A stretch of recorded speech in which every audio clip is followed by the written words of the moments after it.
پھر وہ راضی ہو جاتا ہے، وہ محنت کرتا ہے۔ تو اس طرح دنیا ہے کہ اللہ نے دنیا میں ہم کو یہ دی ہے کہ تمہیں کیا ملے گا تمہارے عملوں پر، وہ جاننا ضروری ہے۔ کوئی مزدور ایسا نہیں ہوتا کہ وہ اپنی مزدوری نہ جانے اور کام کرے، ایسا ہے کوئی کہ تنخواہ کتنے کے پتہ نہیں کتنی تنخواہ ہے، ایسا کوئی نہیں کرتا۔ ہم کو بھی ایسا نہیں رکھا کہ جو عمل کرو اس کی فضیلت جانو کہ اس پر مجھے اللہ کیا دیں گے۔ اس کو علم فضائل کہتے ہیں کہ علم فضائل سے یقین پیدا ہوگا کہ مجھے اللہ یہ دینے والے ہیں، شوق پیدا ہوگا، فضیلت سن کر کے شوق پیدا ہوتا ہے، وعید سن کر خوف پیدا ہوتا ہے، اس لیے وعدہ وعید اور فضائل کا علم دیا گیا ہے تاکہ اللہ کے فرائض اور اللہ کے حقوق صحیح طریقے سے ادا کریں، یقین کے ساتھ، خوف کے ساتھ، خوف کی چیزوں میں خوف اور دوسری چیزوں میں یقین کہ مجھے اللہ یہ ثواب دیں گے، یہ برکت ہوگی، یہ دعا قبول ہوگی۔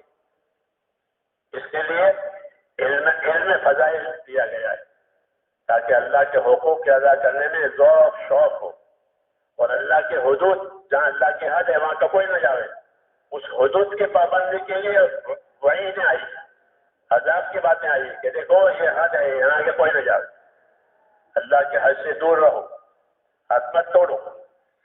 اس سے دین بنتا ہے، حدود اور حقوق جتنی حرام چیزیں ہیں وہ اللہ کے حدود ہیں، وہ سرحد ہے، بارڈر ہے، وہاں کوئی نہ جاوے، یہ بارڈر ہے۔ اور جتنے فرائض ہیں وہ اللہ کے حقوق ہیں، حقوق ادا کرو اور حدود پر مت جاؤ، حد پر مت جاؤ۔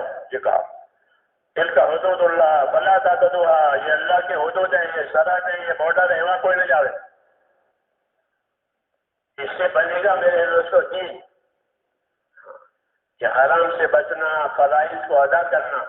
اللہ کے فرائض ادا کیے بغیر کوئی بھی خدا کی رحمت سے قریب نہیں ہو سکتا، چاہے کتنی نفلی عبادت کرے۔ عبداللہ بن عباس سے کسی نے فتویٰ پوچھا،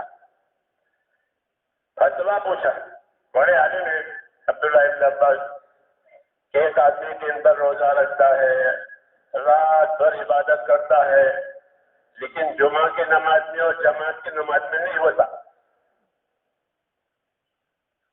جمعہ کی نماز میں اور 5 وقت کی جماعت کی نماز میں نہیں ہوتا، باقی دن بھر روزے، رات بھر عبادت، اس کے بارے میں کیا فتویٰ ہے؟ فرمایا دوزخ میں جائے گا۔ کیا فرمایا؟ دوزخ میں جائے گا، کہ اللہ کے فرائض غائب کر دیے۔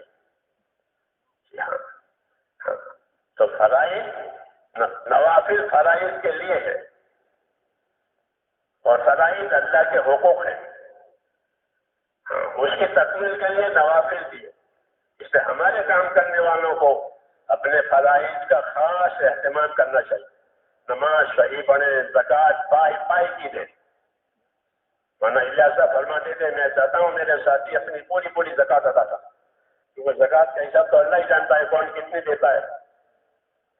مال چھپی ہوئی چیزیں ان کے پاس، ان کے قبضے میں، کوئی نہیں جانتا کتنا مال ہے۔ اس جگہ اپنی زکوٰۃ پوری دو، پائی کی، کیوں کہ زکوٰۃ اللہ کا حق ہے، اللہ نے اتنا حصہ اپنے لیے لیا ہے، اتنا حصہ ہمارے لیے، پھر ہم جہاں کہیں وہاں دو۔ تو میں نے کہا نہیں آج کس میں بتائی زکوٰۃ لینے والوں کی، یہ دین ہے، اس لیے میرے بھائیوں اس دین کو سمجھنا ہے، اس میں فرائض کا مقدم ہے کہ ہمارے فرائض صحیح ادا ہو جائے، اس کا علم بھی ہو، فرائض کا، مسائل کا علم، فضائل کا علم ہوگا تو یہ صحیح ادا ہوگا۔ نوافل کا